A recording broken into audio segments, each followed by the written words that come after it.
Welcome to Politics Done Right. I am your host, Egberto Willies. This is a progressive program that will take the mystery out of politics. This is the program that will encourage you to make sure government becomes we the people.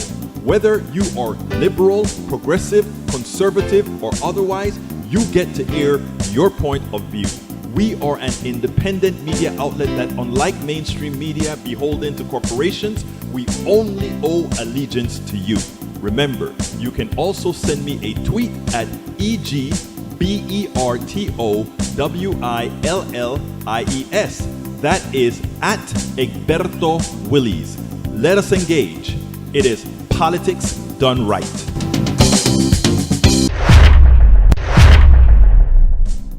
Well, folks, welcome to one more edition of Politics Done Right. I'm Egberto Willies, your host. Thank you so kindly for being a part of the show. We are going to have a great show for you today. We have a long show. We have a great guest, so I need to get into it right away. Lee Camp discusses, title of the show today. Lee Camp discusses America's trouble, election, COVID-19, schools, and more. Comedian satirist Lee Camp discusses various issues confronting America, his new book, Bullet Points and Punchlines. We also discuss back to school under COVID-19. Back to school. Are you guys ready to go back to school? Are you ready to put your life at risk? Are you ready to hope that your politicians make sure that those who are going back to work actually do the right thing to protect not only their students but their employees? Actually, look, my wife drives for the school district. They better not mess with and that's what it talks about in every single person here. Personalize what's occurring, folks. Personalize what's occurring. Everybody has a mother, a brother, a wife, a auntie, and everybody going back to school or going back into this society. Make sure that your government, the people who work for you, protect that which is of yours. And if we start to think that way, we won't go through the clownishness that we see many on the right. I don't have to wear this. The selfishness of saying, well, I want my freedom. Well, what about the freedom for others, my friend? Whether you believe it or not, it doesn't matter. What matter is what it is. What matter is science. What matter is how we do things. So if you start thinking that way, if you start thinking the other person first, which is, for those of you who are Christians, the evangelicals who are some of the worst proponents of doing the right thing in these days, just think about what Jesus would do. Think about what the Lord, your Savior, would do. Don't sit back and get your fellow man killed, because that is what many of you are doing. They're ready teachers because they spend that much time concentrated among kids, or dead because folks didn't take the appropriate actions. Do you want that on your head, on your mind? We also discuss the advice for Biden given by a pundit, good pundit that's been out there giving some good information, and much more. So, folks, Lee Camp is the host of Redacted Tonight with Lee Camp on RT America. Whenever you say RT America, Russian TV, oh my God. Here's the thing about it. Nobody would pick this guy up on regular TV, right? Because he had too many good things to say. He had too much to say about our corporatocracy. We don't have to agree with somebody eye to eye, full stop. But you know what we talk about here on Politics Done Right? We bring people from the left, the right, the middle, the center, everywhere, everybody. Every single American in this country has a voice on Politics Done Right. Because the only people that don't have a voice on Politics Done Right are those people who overtly and will overtly try to get somebody else hurt or promote the demeaning of others overtly. That doesn't get a place here, but everybody has a home at Politics Done Right. So we're going to have a great show for you today. Lee Camp is the host of Redacted Tonight with Lee Camp on RT America. He created the Common Censored podcast along with Eleanor Goldfield, who we've had on this show several times as well, which focuses on grassroots activism. She's a young woman who's a hell of an activist as well. Lee Camp is the author of a new book called Bullet Points and Punchlines. It's a compilation of many of the articles that he's done, but it's a lot deeper than that. So check that out. We have some links in our blogs as well as in the blog specific to his show that will lead you to get the book. Later, we discuss the evilness of President Trump as he would do anything to force people back to school without giving them the funding that is necessary to ensure that going back to school can be done safely. But folks, let's get busy. I was going to do a little bit of stuff up front, but I want to go ahead and get started with Lee Camp, and then we'll go ahead and go through the different pieces of the show. Okay, so let's get busy and welcome to El Señor Camp. Welcome to one more edition of Politics Done Right. I'm Egberto Willis, your host. We are here today with Lee Camp. Lee Camp is a stand-up comedian and a political satirist. He is the host of Redacted Tonight with Lee Camp on RT America. He created the Common Censored podcast along with Eleanor Goldfield, which focuses on grassroots activism issues.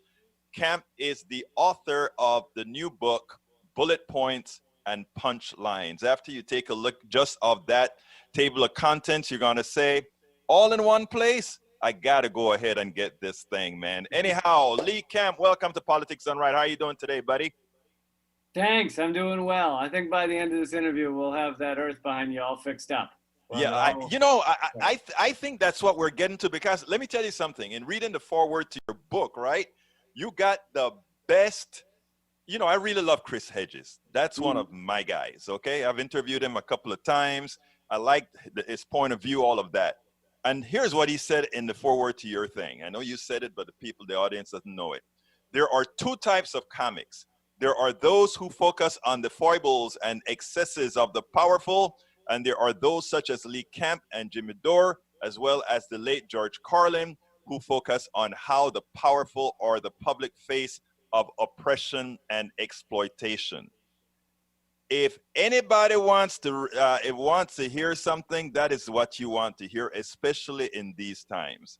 So before we get into the meats, the guts and bolts of these issues, who the hell is Lee Camp?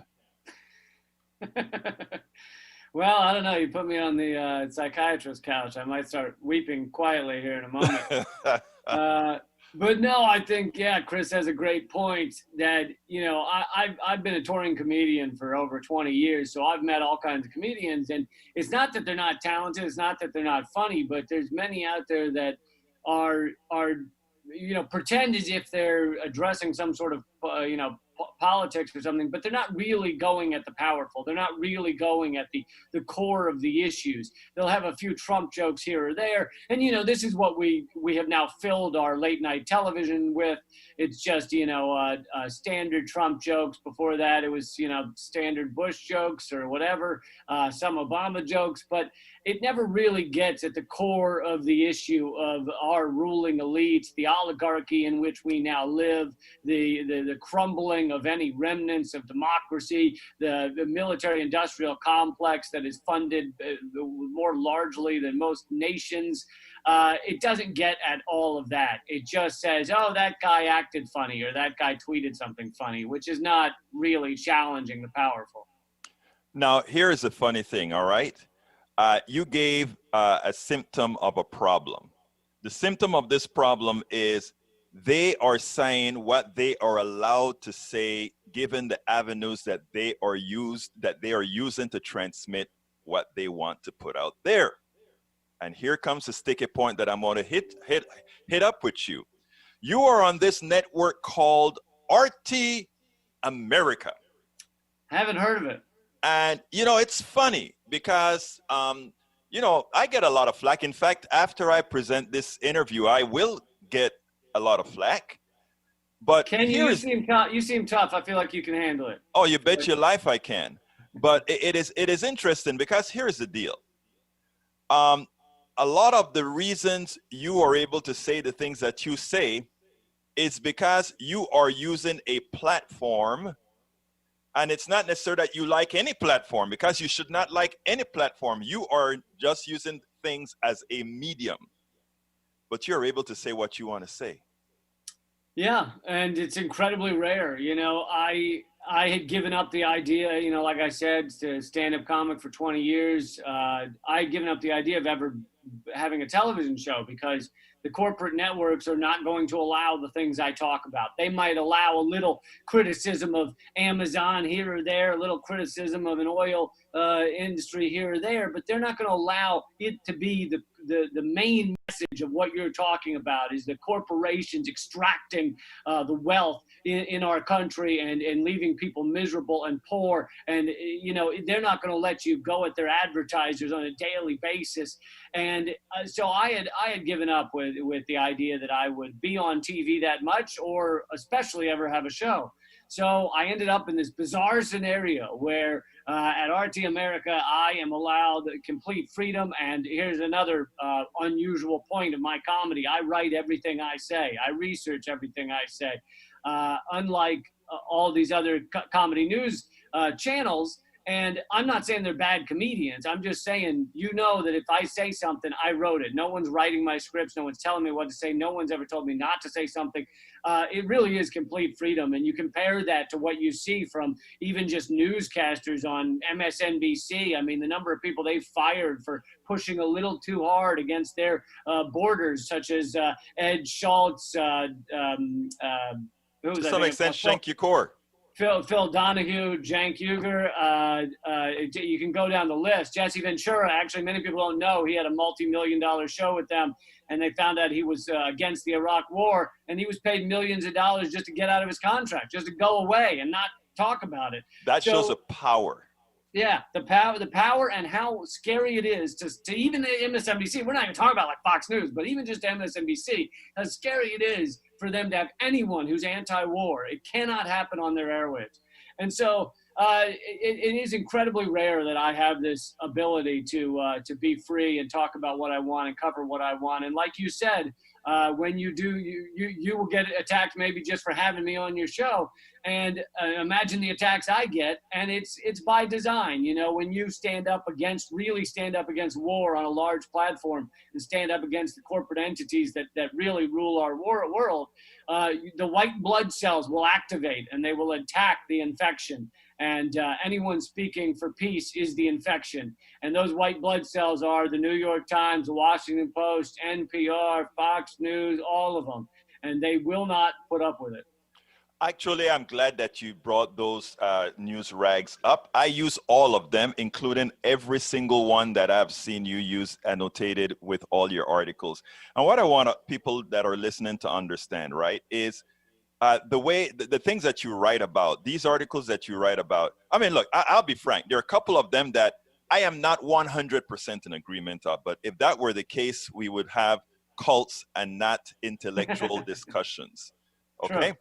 Now, that said, all of your articles are well annotated, but not only that, they're not using singular sources, which means you are using the plethora of avenues of news sources out there, something that we don't do in America.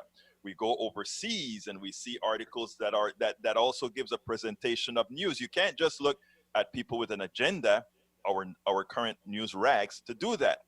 So I would urge people to take a second look. One of the things that I promised to do with Politics Done Right is always to keep that door open for voices that are not heard in general. And again, we take hits for that, but the thing about it is you generally take the hits after the voices are heard. And when you throw something out of the bag, it's already out of the bag, isn't it? Yeah.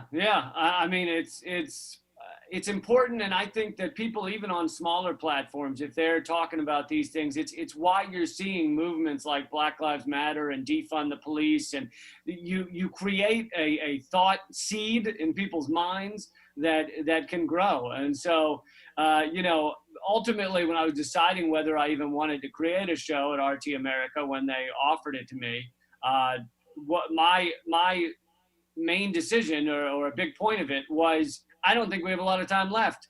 You know, look at the photo behind you. Like, that I know that I get that that's a hyperbole, but it's not far off. You know, a lot of the world is on fire right now, and we don't have a lot of time to screw around. So if everyone who actually is speaking for peace, who actually is against war, pro-war propaganda, who's actually wants people, you know, everyone to not be living in poverty and to have a roof over their head and things like that, and if all those people waited for the perfect opportunity to ever speak out, for the perfect platform that is, you know, solely run by vegan, multicultural people with, you know, who struggle with Asperger's, you would never have it. It would never exist. There'd be no place to ever speak your mind. So the truth is, in order to speak out within our unfettered capitalist system, you have to live in that world, and you have to try and get the message out on the platforms available. Hey, Lee, some funny just came out, man. You actually left the politics for a while and some funny came out, brother. What's up with that? Well, don't ask me serious questions if you don't want serious answers. Anyhow, hey, listen, I'm gonna tell you, first of all, folks, let me tell you, the book that you're gonna see on the screen right now, notice the congruence between the picture of his new book, this background here. You know, guess what? It's all by accident, but it also shows something that is very important. We are all coming to the same conclusions. We're all coming to the same conclusion. Lee, tell me now a little bit about these articles in the book. As I said, a lot of it is not new to me because I've read your articles before. I've reblogged your articles before because I think you're a damn good writer. Thanks. And not only are you a damn good writer, and folks, yes, I'm saying that about Lee Camp, but he researched what he writes. And in these days where everybody tries to censor what they're, and a lot of times self-censoring, he doesn't. Tell us a little bit about what you wrote about. Yeah, I mean, obviously there's some comedy in there as well, but the points of the articles are dead serious, and I tried to hit mainly on the things people don't know. So I spent more time on that than you know, things that I might believe that are obvious, you know, like Trump is a moron, or Joe Biden is a racist, or, you know, whatever.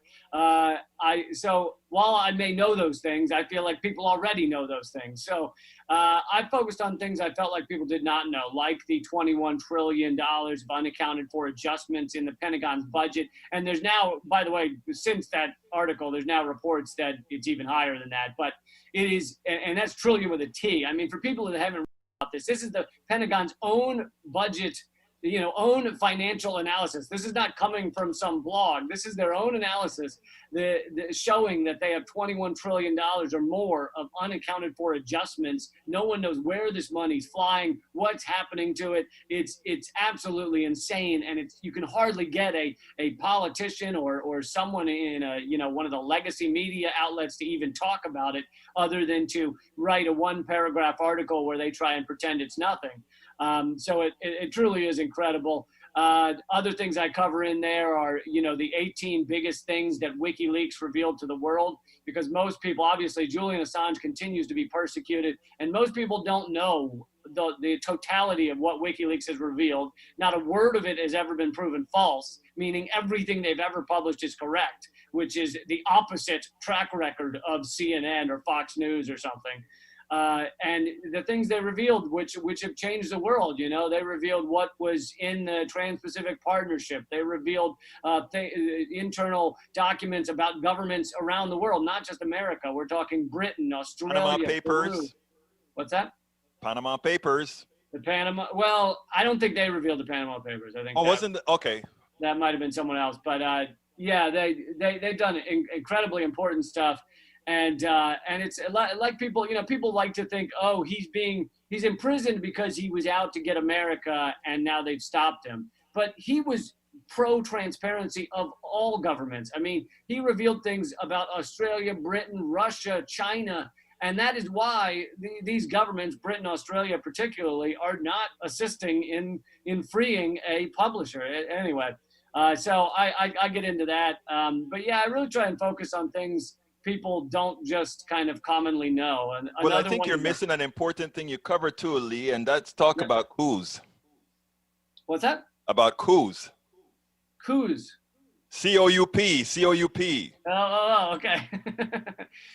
Yes, I do talk about, especially, the ones the U.S. has backed or tried to create, in Venezuela, putting up this ridiculous puppet, so-called Guaido. president. He claims he's president despite the fact no one's ever elected him president. Not a single vote has been cast for Juan Guaido as president. And we now know his connections to big oil and everything else. John Bolton, when he was in the Trump administration, publicly on Fox News says we want to get into Venezuela to get the oil. They're not even keeping this stuff a secret now. It's truly horrific. Now, Lee, let's talk about, we know the problems. Anybody wants to see all the problems, they can go to your book now. They should actually get,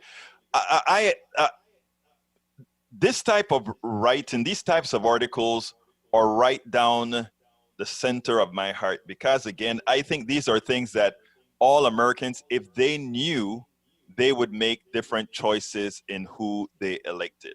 So we know that. So this is a good primer for Americans to find out all the things that they generally don't hear in the mainstream media. And even though a lot of this material is sort of in an ancillary way covered in some of the mainstream media, they're there for completeness, but hidden. So we know that a lot of this is exposed. You expose it in your book. Hedges and others do the same.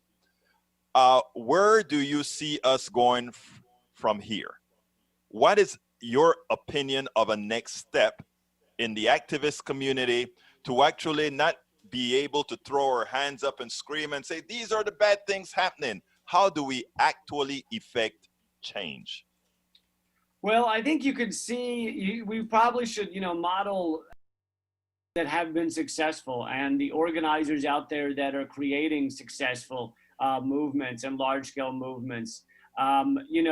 We saw, it's obviously not over, but we saw how quickly the discussion around policing in America has changed over just a matter of months. Whereas for years, activists have been trying to get politicians in this state or that state to enact real change, to change our police system, and it just doesn't happen. But when you have millions of people out on the streets, all of a sudden you see a quick adjustment of what people are willing to talk about, the discussions they're willing to have.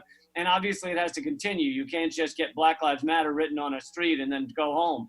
But I think it needs to be modeled after the successes. Another huge success has been, we're seeing the Atlantic Coast Pipeline, the Dominion and Duke Energy have thrown in the towel on that one.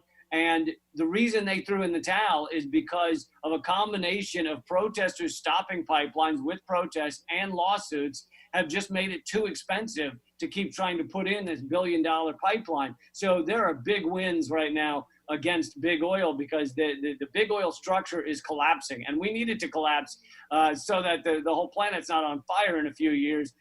These are pivotal times, but I think we need to look to the activists that are not just making it about electoral change. Yes, vote. Yes, we should try and beat what's stolen in the vote, especially in local races. Politicians can be important and can be rightfully elected. But if that's your only focus, then you're not actually creating change. Our focus needs to be much larger than just electoral politics. Expand on that. The focus should be larger than electoral politics. Other than electoral politics, how do we further effect change? I know what we're doing on the streets are actually affecting electoral change. What else can we do?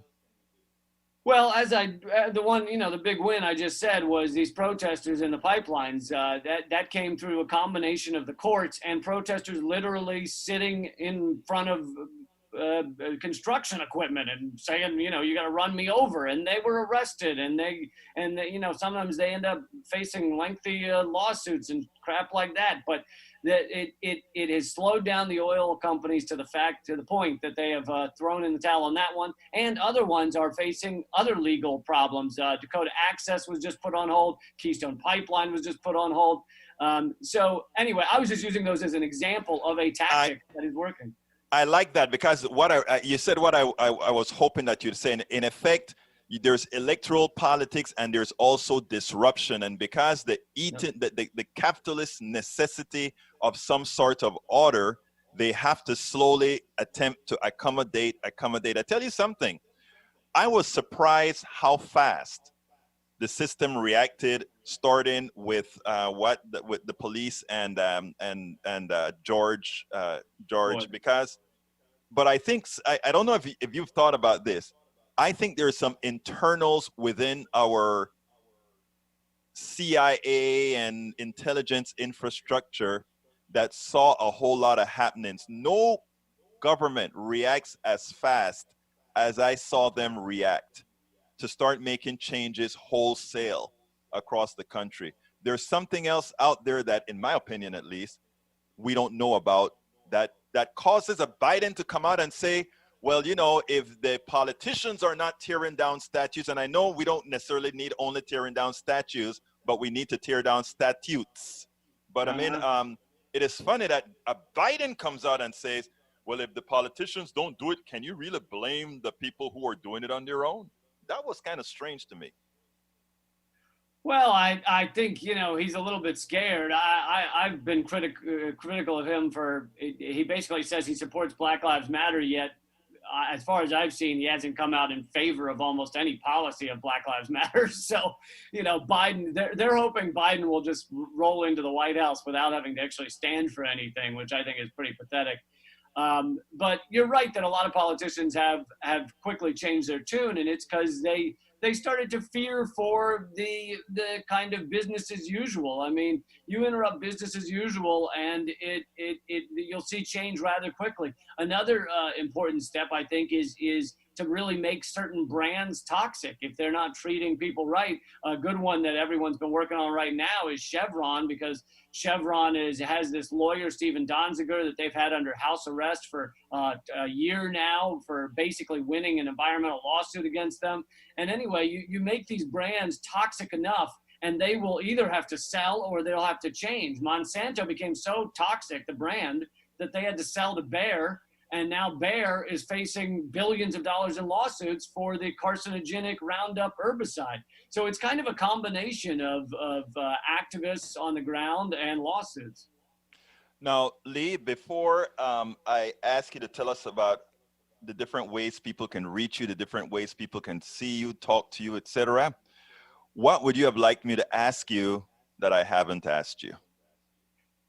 Oh, man. That is a tough one.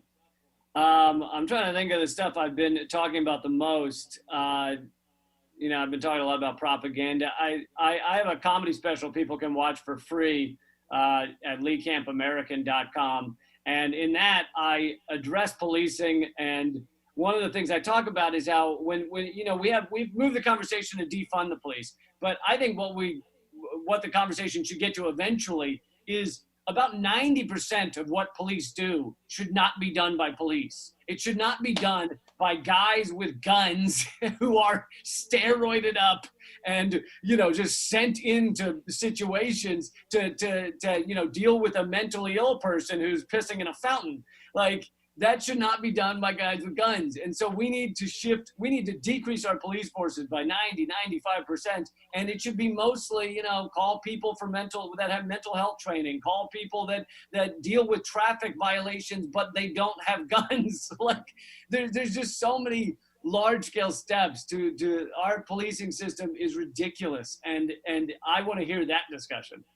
Excellent. Now, tell us all about where they can reach you. Give us your website, your podcast, all that good stuff, because you have a lot to add to this discussion, brother. Yeah, I have two podcasts, free podcasts every week. One's Common Censored with Eleanor Goldfield, and a new one is called Government Secrets with Graham Elwood. Also, my TV show Redacted Tonight, everyone can get it at leecamp.com. And my Twitter's at leecamp. And like I said, I have the book, which you can find at leecampbook.com. And the new comedy special that's free for the first time is at leecampamerican.com. Lee Camp, author of the new book, Bullet Points and Punchlines. Folks, go get it. Thanks Thank a you so lot. kindly for being with us, Lee. Appreciate it. Well, I hope you enjoyed that. That is Lee Camp. We go back kind of a long time, back in the DC days when Move to Men were doing all their stuff and all of that. He and both Eleanor Goldsfield, who does quite a bit of work in the activist world, and I mean the real activist world. Man, it's things. These are things that we're going to have to get busy with.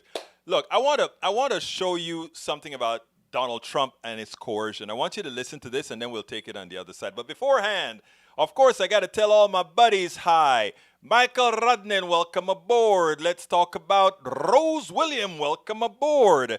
Let's see, John Trott. He says, hello, Egbert. Egbert was my dad. I'm Egberto. All right, Yuckfish, true.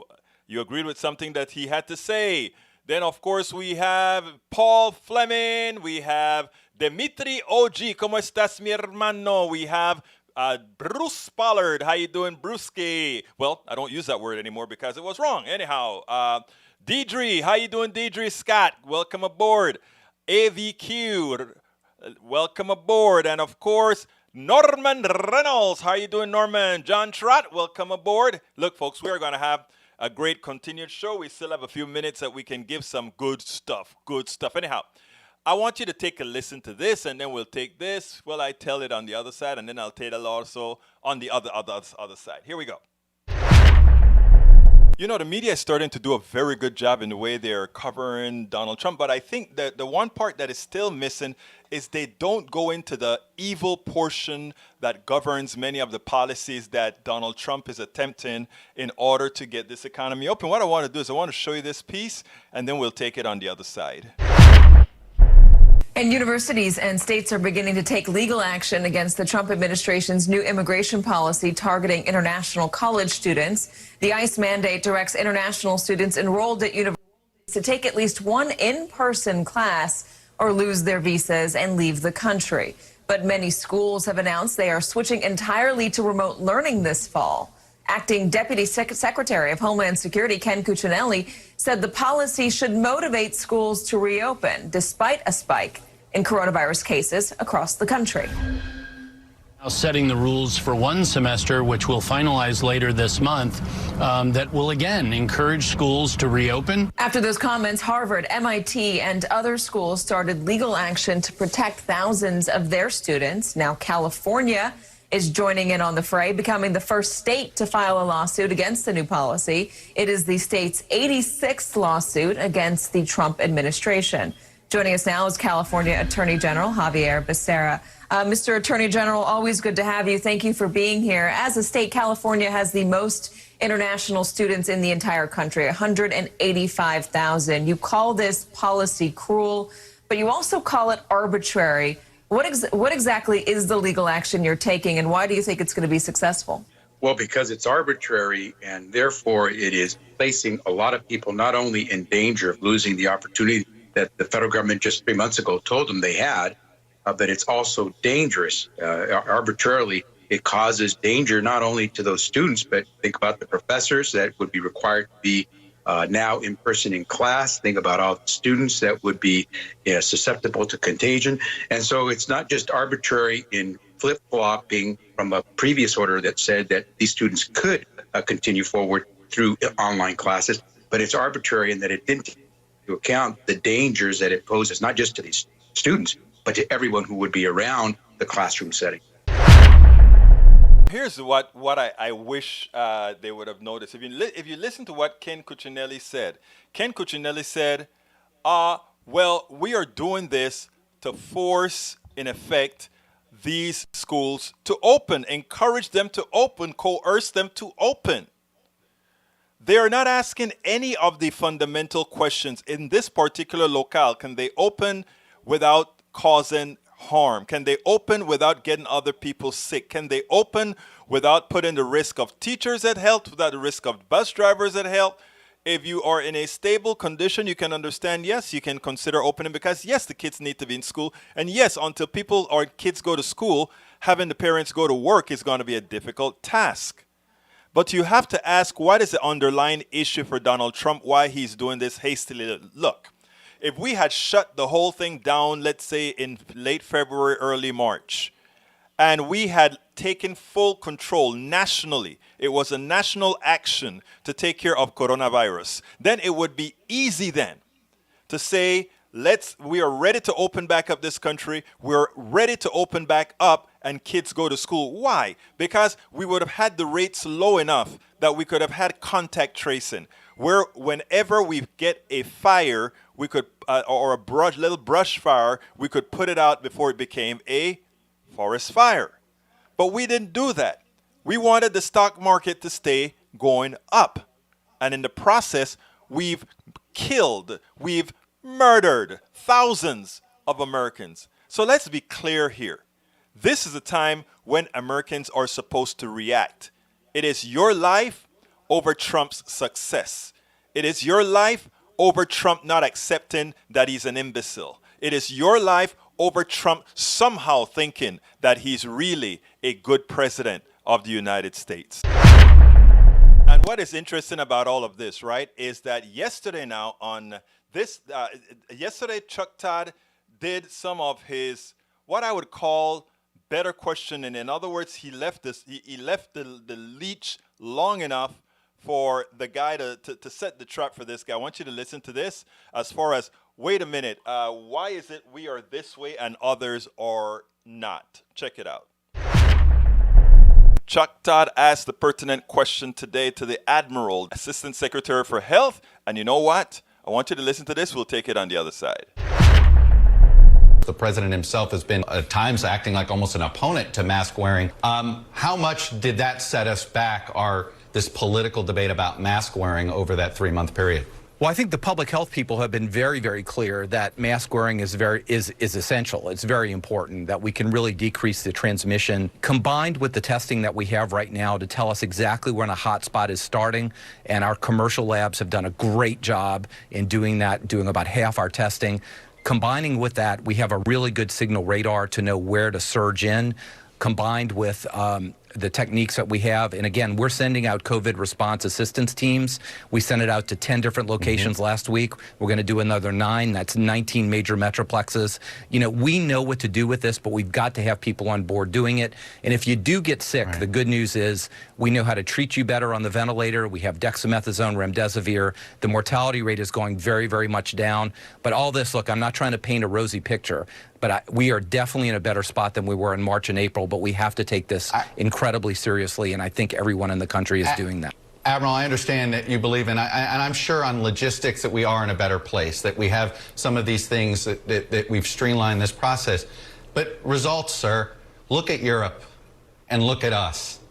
Why are we have such a different and poor outcome than Europe? Well, first of all, if you look at much of Europe right now, you're seeing some resurgence in cases. So I think the book is still out on that. This virus is not done with humanity yet. Results, sir. Look at the EU and look at us. Results matter. But you know what? The Admiral says, I am not trying to give a rosy picture after he kind of gave a rosy picture. This is all the administration has been all about. We've done X, Y, and Z. We've always done X, Y, and Z. Don't we understand that doing X, Y, and Z too late on something that expands exponentially is always going to be too late, and the results you get is what we're seeing here. Incompetence and non-science-based analyses and suggestions of how to present solutions is the issue. We need a new government. We need people who are basing their actions on science, and we need to keep people in power who are going to educate and not fool people just for the sake of capital, just for the sake of keeping an economy open. If Sweden is going to be a good example for us, it should be. Their debts 6 to 12 times anywhere around the Scandinavian countries. And secondly, their economy is doing no better than if they had done the right things and saved a whole lot of lives. Now, and then, of course, we know what's necessary. A wholesale dumping of folks from a particular party and the ascendant of those. And I'm going to talk about this in a little bit, but I want to play this and then I want to get into a little bit on this in a deeper manner. Former Republican operative Steve Schmidt have been knocking the president for a long time, but today his rant on Chris Hayes was on the Republican Party and Republican senators proper. It's a hell of a rant. You've got to listen to the whole thing, but I want you to do me a favor. Listen to the whole thing, and right after it, I have a very important commentary that I have to come out with. Please stick around. Let's get busy and check this out. The party is irredeemable. It's become a threat to America's institutions, to small L liberalism. It is an authoritarianish party, not so different than the parties that we see in Hungary or Poland. It's no longer fidelitous to the American system, to the American Constitution. Really what it is an organized conspiracy to maintain power. Now, the good news is tonight, when you look out across the Senate races, Joni Ernst in Iowa has fallen behind. The Cory Gardner race in Colorado is effectively over. Martha McSally is almost certain to lose. And when you talk about the aforementioned Lindsey Graham in South Carolina, he's running against a Democratic challenger, a Black American, Jamie Harrison. And Jamie Harrison has a real chance to win in South Carolina because voters understand what a fraud Lindsey Graham is, that he's played them for fools for many, many years, and that people, generally speaking, in this country don't like it when their politicians take them for fools, look them in the eye and lie to them the way that Lindsey Graham has. They don't appreciate his betrayal of his former best friend, his embrace of his new best friend. And so wherever we look, we see a party that has been an agent, that has been collaborationist along with Donald Trump in wreaking the damage that we've seen in this country. And again, we are the epicenter of coronavirus death and suffering. We'll have 200,000 dead Americans by the time we make it to the election. We have a shattered economy with 40 million Americans out of work. We see the wholesale corruption of the loan process where so many small businesses couldn't access the money, but so many cronies of President Trump could. And the collapse of the Republican Party, its putrefaction, its descent into the cesspool is a real tragedy for the country. And we see it playing out now every day. And I'm reminded of the great phrase by the late, great Democratic Senator Daniel Patrick Moynihan, who talked about defining deviancy down. And we've seen years now in the Republican Party of defining deviancy down, is that these senators will explicate Donald Trump on any issue. We saw Joni Ernst last week being asked a question about how Donald Trump is doing on the coronavirus response, and her absurd answer was, I think the president is stepping forward, intimating that he's somehow doing a good job. And of course, it's all theater of the absurd. None of this stuff is possibly justified. His conduct is abhorrent. He's desecrated his office. But more than that, he's literally, without exception, he's the worst leader in the history of the United States in a moment of crisis who was ever charged with any responsibility. And for all of these years, there's no action by Trump that any of these senators can find it in their hearts to condemn. What they're outraged about is that they've all bought their ticket and they're about to take the ride from groups like the Lincoln Project that have spent a lot of money telling the truth on them and their records to their voters, and they're outraged about that. I think there's no premise more offensive than that these Republican senators are somehow hostages to the Trump regime and to Donald Trump. They're vested with significant constitutional power, significant institutional power. And in the case of Hawley and Cruz, not only are they demagogues and silly people, they're just empty vessels that care nothing for the ideas and ideals of the country. What they care about is their privilege, their power, their position. They would be comfortable as apparatchiks in any authoritarian regime from time immemorial to forward. They're not in it to defend any high principle. They're not in it to advance any great cause. They're not in it to make the country better. They're small and silly men at a serious hour, and that's the crisis we have in the country. It's a crisis of unseriousness. It's a crisis of cowardice. Think of the guts and the courage of a Rosa Parks compared to these people. The country has no chance of recovering from any of this until he's removed from power. And when we're sitting in November, the Republican Party is going to be more resembling a smoldering ash heap than a political party, and everyone will sit around scratching their heads. And how did this happen? It happened because it became a principleless, authoritarian-ish party headed by a con man from New York City who has debased, desecrated, and defaced our institutions now for years, and the American people are going to fire him because of it. Now, let's be clear. Steve Schmidt, he is a conservative Republican. One of the reasons that he's teaming up with Democrats and others right now is the sole purpose now is to get rid of Donald Trump. One of the reasons that they're attacking all the Republican senators that have been sycophants to Donald Trump as well is because the intent here is to reconstitute the Republican Party. Do not sit back and believe there is any sort of a symbiotic relationship between the values of what Democrats believe in, meaning progressive Democrats, and the values of a Steve Schmidt or other Republicans right now that are doing their utter best to get rid of the Republicans who are on the Trump bandwagon. So I want to make it clear to people, we team up with these folks to get rid of Donald Trump. But after that has been done, it is essential that we move right back to what we believe in, what progressives believe in, because while they will be of assist to get rid of Donald Trump and destroy what remains of their party, they would like to use that 4 years not to lose all the values that they believe in, conservatism that doesn't serve the masses. They will be still there trying to curtail what Democrats are all about, meaning progressive Democrats are all about. And if we fall for that stick, what we are going to do is we are not going to serve the American people the way that we need to, the way that we should.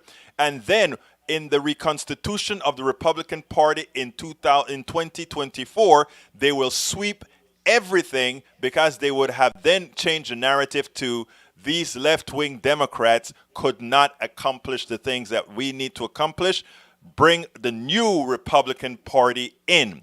And we, the new Republican Party, the party not of Donald Trump, but we've got rid of all the Donald Trump sycophants, and now we will come in as the responsible people to change the process. When you see something like this, where even Ann Coulter comes out, and Ann Coulter says, the lovely Amy McGrath is a Marine Corps veteran. The average donation to her campaign is $36. Mitch McConnell is a broken down old man owed by cheap labor lobbyists. Now, think about that. Ann Coulter is suggesting that Amy McGrath, a Democrat from Kentucky, be elected to the Senate. We cannot be fooled by what is occurring here. What is occurring here is the reconstitution of the Republican Party on the backs of Democrats who they will hold in esteem for the next 2 and 4 years to then throw it out the door and ensure that progressive values are not really attained. We got to play this very smart, people. We've got to play this very, very smart. And I noticed that before Michael Rudnin heard the end of it, Michael Rudnin was right on point. I want to read what Michael Rudnin said. He said, let's see, I got to run to it. ¿Dónde está? ¿Dónde está? In effect, what Rudnin said was, please, folks, do remember that those guys who make up the Lincoln Project are nothing more than neocons. And he is absolutely right. But you know what? We can use them now. We need them now. We need them in case we have a drop-off in our votes. We still have Republicans that are willing to go for Biden. And one of the reasons a lot of people like Biden, is because, okay, he's a, look, for all my Democratic listeners who are going to say, Berta, you can't say anything that loses a chance for us to win. I'm not doing that. But let's be frank. Biden is a neocon. Clinton was a neocon. All of that's true. That doesn't mean that if they're in power as progressives, we couldn't curtail what they were doing, which is what we're going to have to do when Biden wins in 2020. We are going to have to curtail him from any endeavors that he may have overseas, which the world is in such dire straits right now. We may not even have enough healthy people in America to go fight any wars. So, that's probably out the door. Anyway, Mike Norman says, thanks, Egberto, but it's worse. These guys from the Lincoln Project and the Bulwark podcast would have supported everything Donald Trump has done if it was Jeb Bush in office. That is very true, Norman. Absolutely true. What is also true is Joe Biden would have supported much of that as well. So, when I want people listening here, I want them to be well informed. And the reason I want them to be well informed is that when Joe Biden becomes president, we will immediately, those of us on the progressive side, will have to throw some very long fishing nets or fishing lines to drag him in. Because remember, he believed in things like chain CPI. He was going to get Obama to go sign off chain CPI. And we could go ahead and name item after item after item after item. But he is the guy that's going to carry the ball, and after he carries the ball over, we're going to get that fishing line and reel him in. So, folks, you go out there and do the right thing. All right. Now, Biden, I've always been concerned about how Biden is going to perform on stage. He did a performance on stage recently, teleprompter as well, but I think if he's managed well, he'll do well. I want to show you what I'm talking about, and then I want to show you something that Zerlina Maxwell had to say. Whoop, I got to go pretty quickly. Let's get busy. Here you go. We have an economic crisis that's left almost 18 million Americans out of work, with some of the greatest pain inflicted on small businesses and communities of color. He promised to bring back jobs, but manufacturing was in recession even before COVID-19. He promised to buy Americans, but then he let federal contractors double the rate of offshoring jobs in his first 18 months. When it comes to COVID-19, after months of doing nothing other than predicting the virus would disappear, or maybe if you drank bleach, you may be okay, Trump has simply given up. He's waved the white flag. He's walked away. Our president wasn't prepared for this pandemic. He ignored the detailed briefings and warnings that our administration left behind. The threat of a pandemic we told him was coming. We gave all this to his administration in transition. But he shut it all down. He shut down the pandemic office we had inside the White House. He praised the Chinese government even as the virus was coming to our shores because he was so afraid that they'd walk away from his trade deal that cost us significant amounts of money as well. Let's not get caught flat-footed again. Now, those of us that are like real deep down activists, we may say, yeah, we know that and that so forth. But that speech wasn't made for us. That speech was made for a group of folks, both centrist Democrats and Republicans that are what we call moderate Republicans that just don't like Trump. That really is the tipping point that they would need not to vote for Trump, because he enumerated it pretty nicely. Let me play Zerlina real quick because she has something important to say, and then we'll talk about it. Zerlina Maxwell made a commentary on this week, and I think people have to take a deeper look at what she's saying. Let's go ahead and listen to it, and then we'll take it on the other side. Zerlina, one of the things we've been seeing, though, from the president is a focus on other issues. Of course, that Friday night commutation of Roger Stone's sentence. Any sense from you that could work for him politically? No, I don't think that's going to be beneficial to the president. I think it reminds the American people that this president has been impeached. You had a Mitt Romney, the only senator to vote for conviction, come out saying that this is unprecedented, historic corruption. That's a quotable. That's something the American people understand. And to the point about the vision for the future, the current situation is going to dictate what the future looks like. If we don't get the virus under control in the states currently that are experiencing spikes, I'm the daughter of a biologist, George.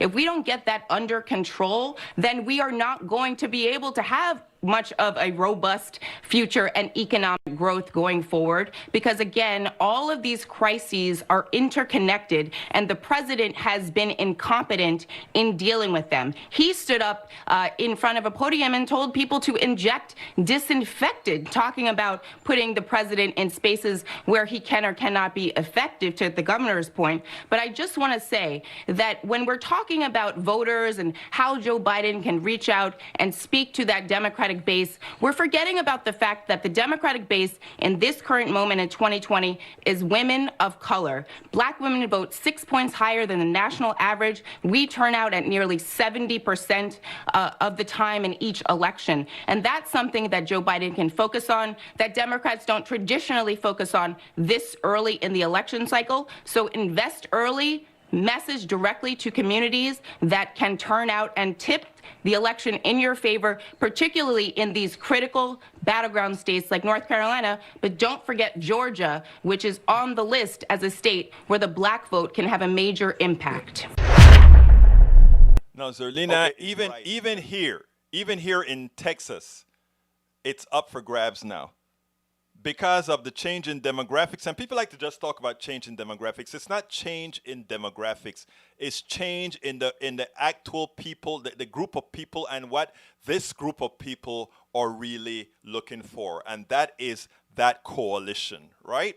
And that's what we're talking about here. So let's be clear on that. A lot of people, when the reason sometimes I talk about demographic differences as far as elections are concerned, but I think we concentrate too much on demographics in the manner that says, oh, if you're black, you're Democrat. If you're this particular kind of white, you're Republican.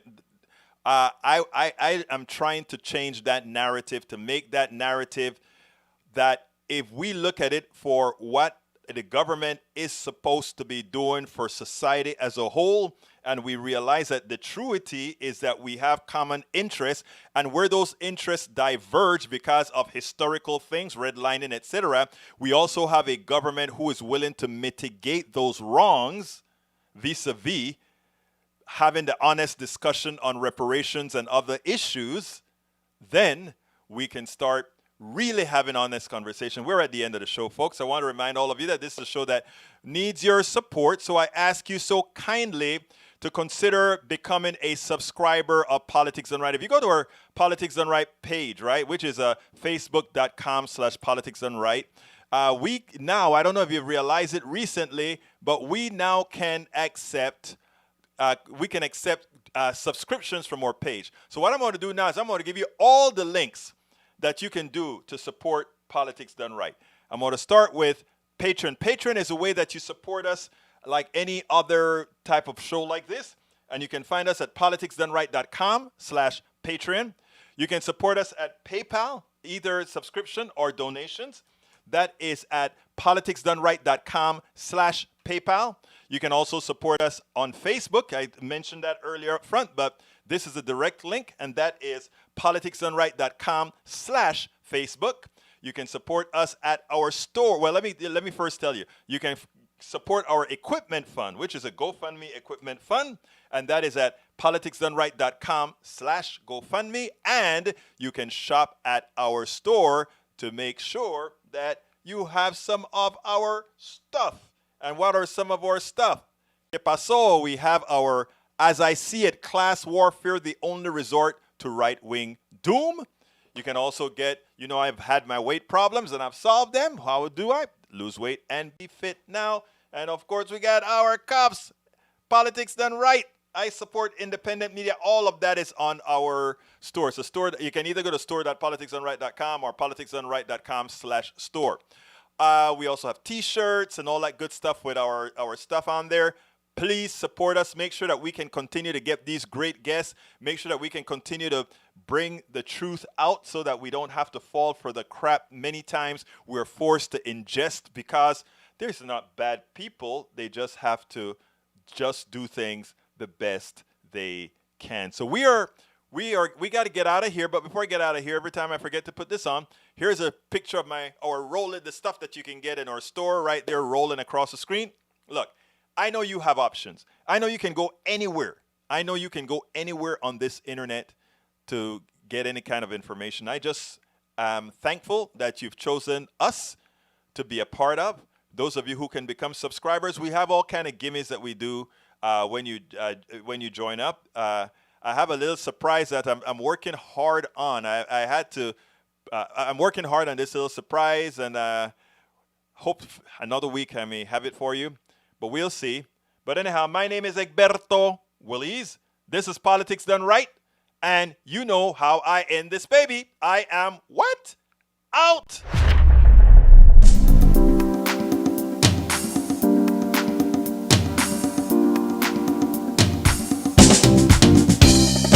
Welcome to Politics Done Right. I am your host, Egberto Willies. This is a progressive program that will take the mystery out of politics. This is the program that will encourage you to make sure government becomes we the people. Whether you are liberal, progressive, conservative, or otherwise, you get to air your point of view. We are an independent media outlet that, unlike mainstream media beholden to corporations, we only owe allegiance to you. Remember, you can also send me a tweet at EGBERTOWILLIES. That is at Egberto Willies. Let us engage. It is Politics Done Right.